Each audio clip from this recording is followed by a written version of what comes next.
સાધુનો વેશ ધારણ કરી રહેતા પોસ્કોના વોન્ટેડ આરોપીઓને બાલાસિનોરના પરબિયા ગામ આશ્રમમાંથી ભરૂચ લોકલ ક્રાઇમ બ્રાન્ચની ટીમે ઝડપી પાડ્યો હતો।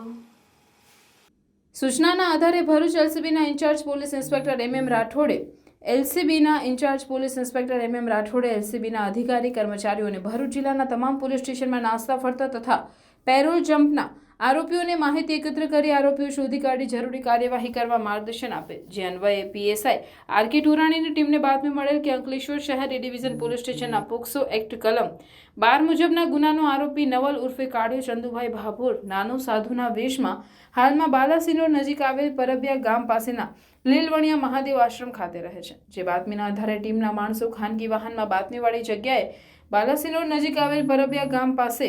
આવેલ લીલવણિયા મહાદેવ આશ્રમ ખાતે પહોંચી તપાસ કરતા આરોપી નવલ ઉર્ફે કાળિયો ચંદુભાઈ ભાભોર મળી આવતા તેને પકડી લઈ સીઆરપીસીની સંલગ્ન કલમો મુજબ કાર્યવાહી કરી અંકલેશ્વર શહેરી ડિવિઝન પોલીસને સોંપવામાં આવેલ છે।